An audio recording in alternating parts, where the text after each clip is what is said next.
Well, hello and welcome back to the YouTube channel of Connect Info Systems LLP. And today we are back with yet another video on how we can handle asynchronous operations using JavaScript.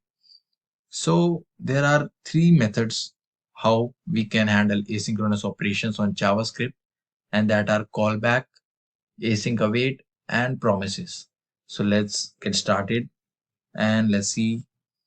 First, we have callbacks over here, and let me just uncomment this part. So the task is done and callback is our output. So what actually is happening is that we have a function do something async, and which is taking a callback function as a parameter, and inside it we have a set timeout function, and we have set the timer for 1 second, and inside it we are calling our callback function, and here we have our second function on complete, which will display callback on the log,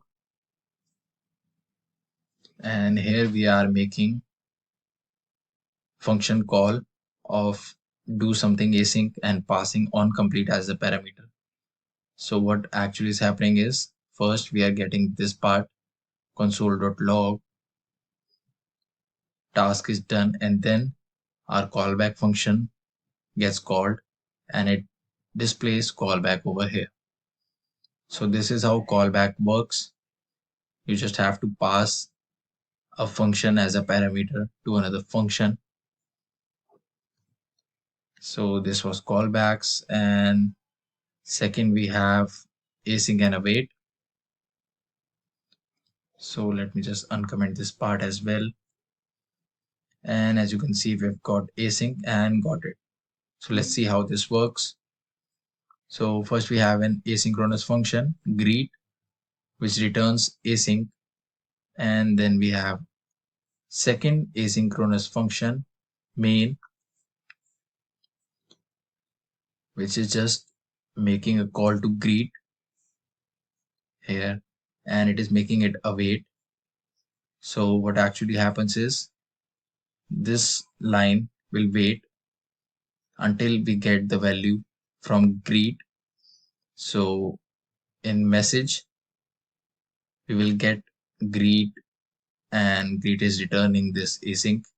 So in message we'll have async value assigned, and then we have console.log as message, and as you can see in message we'll have async, so we have got async first, and then we are printing got it. So this was async and await. All you have to do is make your function async and use await for the part for which you have to wait. So this was all for async and await. And for third part we have promises. Let me just uncomment this as well. So we have got success data received.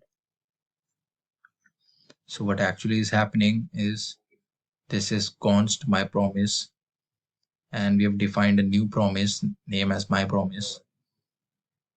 It has two parameters, resolve and reject,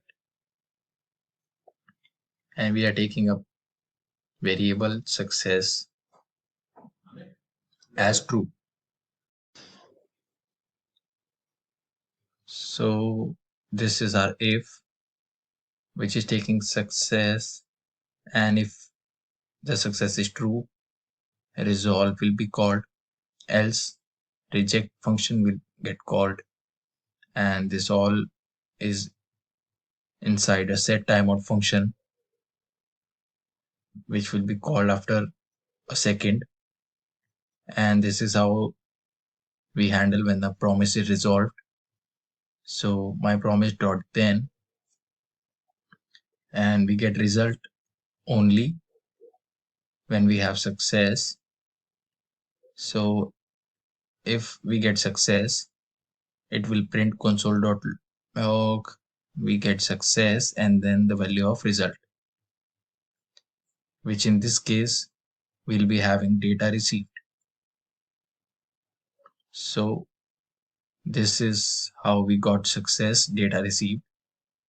If in any case we get any error, our promise will go to this reject, and then this dot catch. Inside this error will get printed on the console. So this is how we handle promises. And this was all for this video. So kindly stay updated with our YouTube channel. Thank you.